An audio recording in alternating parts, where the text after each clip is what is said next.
Hey everyone, my name is Emily and welcome back to my channel. Now, I had not anticipated making serious videos this early into my channel, but something pretty serious happened this past Saturday, and I think this is the perfect place to share it. So to give you guys a little bit of a backstory, pretty much this past Friday, I went to go get some rats for my snake from this local breeder that I've been buying from for a while. And he said that he was having a problem with one of his bearded dragons not growing. So I told him that I'd be happy to take a look at them. So I get there and I walk into the room that the bearded dragons are in, and the other ones looked okay, but there was one that didn't look as good. Upon first inspection, I could tell that it was definitely skinny, but I didn't know how bad it was. I picked her up and she was very, very, very, very skinny. And my heart just kind of broke. This guy seemed really concerned, and I could tell he was trying the best of his ability to help her as much as he could, but I don't know if he quite knew all of the information that it took to get her healthy, or if he honestly just didn't have enough time because I know he works a lot. I told him that if he ever needed a home for her to just let me know and I'd be happy to take her. Now, understandably, people get connections to their animals, and he said he wanted to wait a couple more months. Which in my head, I felt really weird because honestly, if somebody asked me for one of my animals, I'd be like, no. So I understood where he was coming from, but at the same time, with the severity of how bad the situation was and with how much I love reptiles, I felt so bad leaving her in the condition she was in. So I got home and I showed my fiance a couple pictures of her, and he agreed to that she needed help. So I was up a lot on Friday night thinking about her and pretty much just how I could help the situation. So I got back a hold of the guy and pretty much wrote him a huge long paragraph on how I wasn't taking the best care of my bearded dragon a couple years ago because I honestly did not understand the information that pet stores were telling me, because pet stores told me how to take care of mine and I found out I was doing everything completely wrong. So if he was giving the wrong information, how are you supposed to do the right thing, you know? So anyway, I write him this huge long paragraph explaining how this is my passion, this is what I love doing, how I devote a lot of time into our reptiles, and how I have faith that I could help her and that I was willing to buy her. I told him to think about it, and I told him to consider saying yes, and that if he was thinking about saying no, to not say no and to think a little bit harder and to please just give me this lizard. So he messages me back on Saturday morning telling me that he would let me take her, and he was very helpful. He gave me a bunch of the stuff that she had. So after he gave me her and everything she needed, I packed it into the car, and then we drove home. Here's a small clip of me driving home with her. So I just picked up the baby bearded dragon, and it is very, very thin and brittle. She is looking like she needs a little bit of help. I just don't know how she got in such rough shape. I just need to take a better look at her when I get home. So after we got back home and were able to get a better look at her, we noticed just how bad it was.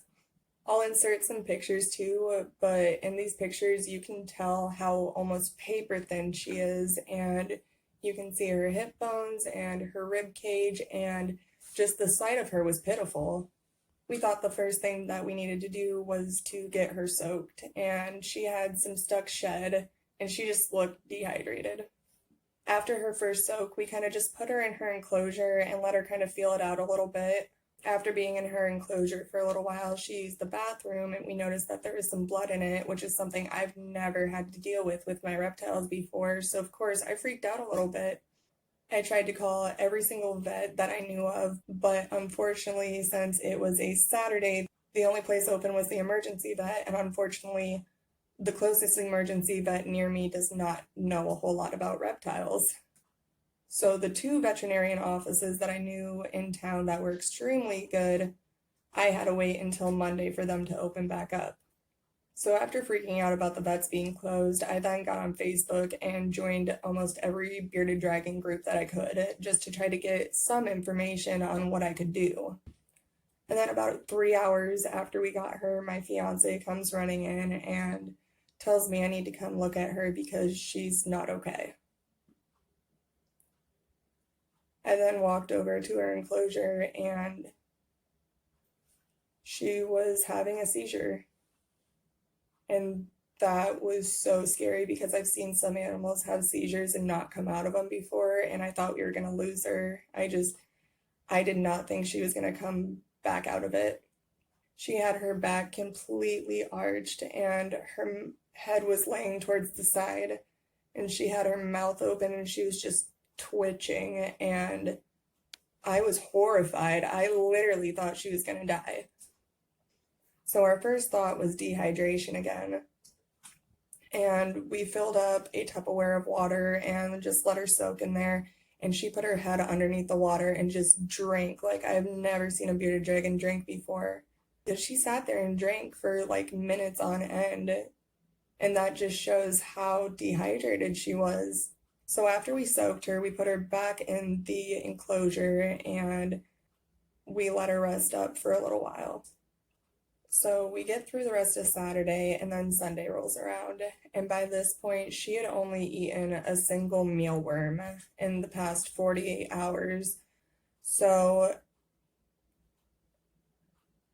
after watching several other YouTube videos and just Googling as much as I could, I felt comfortable enough with trying to force feed her.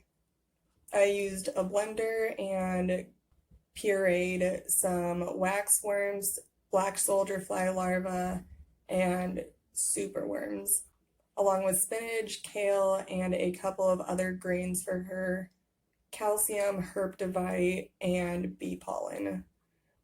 After I got it pureed, I then sifted it and then made a juice out of it. And then I put that juice in a syringe and I very carefully opened the side of her mouth, and surprisingly enough, she ate it. And in that moment, I had so much hope that she was going to be okay. So she made it throughout Sunday without having a seizure or without having too serious of problems. She was still going to the bathroom and there was still blood in it. And come Monday morning, the vet finally called me back. And so thankfully they were able to get me in on Monday morning. The veterinarian wanted a fecal sample, so I ended up being able to get one and I brought that with to the vet. And after they took a look at her and did a fecal exam, it came back that she had a parasite called coccidia.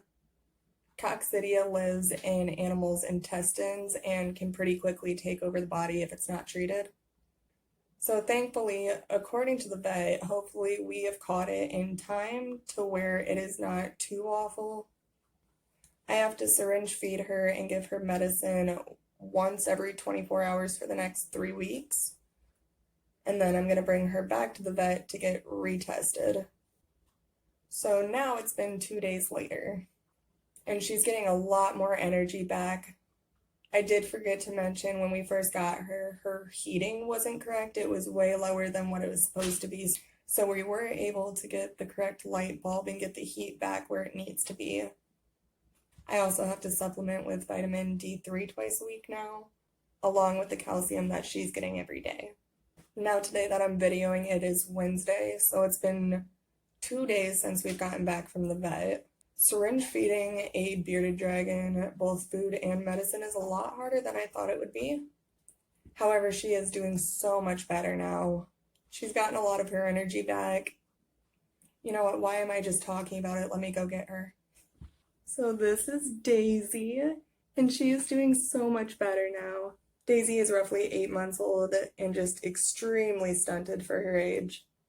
But overall, she's doing a lot better, and I do want to continue to make updated videos about her, maybe even make this a little series, who knows.